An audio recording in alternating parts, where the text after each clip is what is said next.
You can't win that award if you don't get up for work. Huh?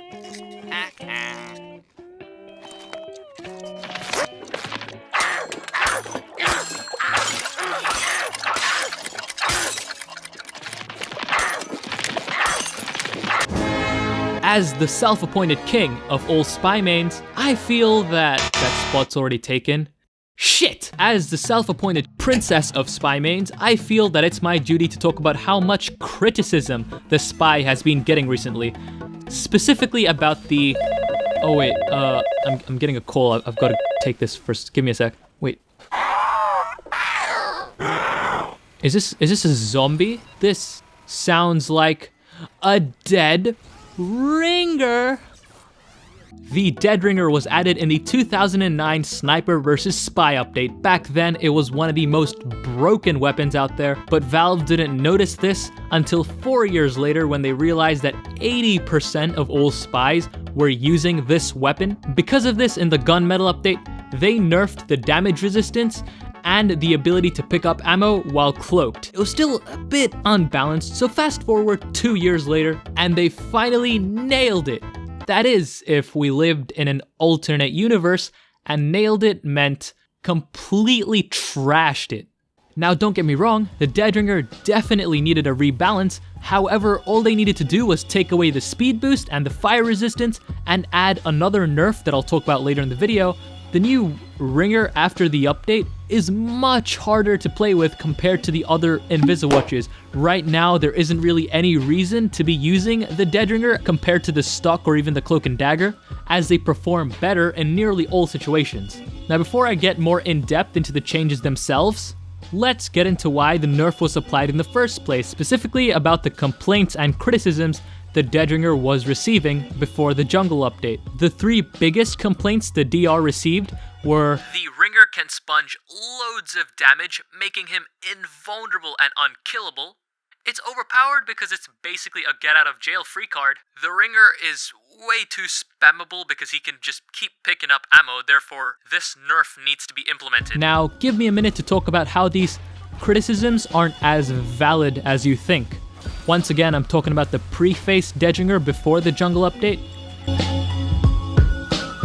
This weapon cannot sponge damage continuously because the reduction in damage resistance in the gunmetal update is actually pretty severe. These types of criticisms that talk about how the dead ringer can sponge loads of damage and you're pretty much invulnerable when you're using it are reminiscent of the old dead ringer's reputation before the gunmetal update.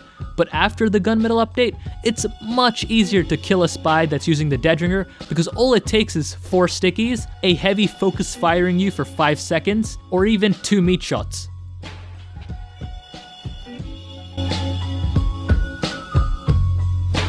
The most popular criticism about this weapon is that it's basically just a get out of jail free card. However, they don't realize that the reason that spy's in jail is because of this weapon. I know that might not make sense, but hear me out. Let's say you're a heavy with your pocket medic. You corner a spy, and he dead ringers away and comes back 30 seconds later and kills you and your medic. You may think that's bullshit and that's unfair, but the only reason you're able to corner him in the first place and be aware of his presence was because of the dead ringer. Because if he was using the Invisawatch instead, you wouldn't have seen him and he would have just did the exact same thing, which was kill you and your medic. In other words, spies will purposely take damage with the ringer to trigger it and then get behind you. And for example, let's say you're a soldier that jumps a spy and the spy gets away with his dead ringer. The only reason you're able to jump him in the first place was because he's using the dead ringer. If he's using the Invisawatch, he would just get behind you and then kill you without you knowing it. Now, as for competitive, the pre-phase dead ringer before Jungle Inferno was in fact allowed in high-end Highlander games. In comes their spy, which I think is Rainy for dead ringer storage. Comes in and backstabs Shaquille Heal. That's just going to be good. And that should say a lot about the weapon. Now, of course, I'm not saying that the dead ringer didn't need a nerf. I'm just saying that it wasn't that far off from being balanced before, but now after the nerf, it's just, why would you want to use this weapon? If you're using the dead ringer, it's not as spammable as you think because 50% of your cloak is gone instantly when triggered. The ringer is also useless unless you have full cloak.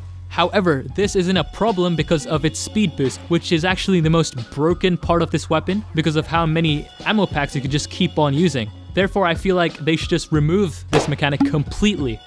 The new ringer has such a massive downside that it's aggravating to use compared to the stock. The only way a spy is able to get behind players is by going invisible. The only way a spy can get a kill and get out of there is by going invisible. A spy needs to be able to cloak in and out, and this weapon making you have to wait for your cloak makes the gameplay so slow paced. And yeah, you can argue that 20 seconds isn't really a long time, but considering how frequently the spy uses his Inviswatch, it really accumulates and adds up. For example, I played 10 rounds of King of the Hill on the same map because I didn't want to fluctuate the data, and I dropped down how long I waited in each game for my weapon to recharge.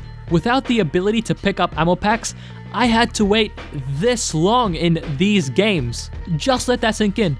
Most of my time was used waiting around. Currently, the Litron J is the Deadringer's only saving grace. With it, you can somewhat salvage any uses the Deadringer has right now, because it basically takes 4 to 6 shots to replenish your cloak, depending on how much you used. But let me ask you this. Which spy is more useful? A spy that spends half his time with his pistol out, extremely vulnerable, doing 20% less cotton candy damage? Or a spy that spends all his time behind the enemy, getting lots of kills while making them paranoid?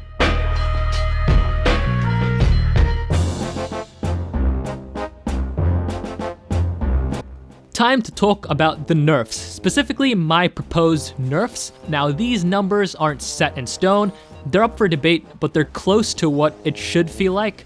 All they need to do to fix the ringer is revert it back to its gunmetal stage, and then take away the speed boost, the fire resistance, and add another nerf where ammo cannot be picked up to refill cloak for 6 seconds right after use.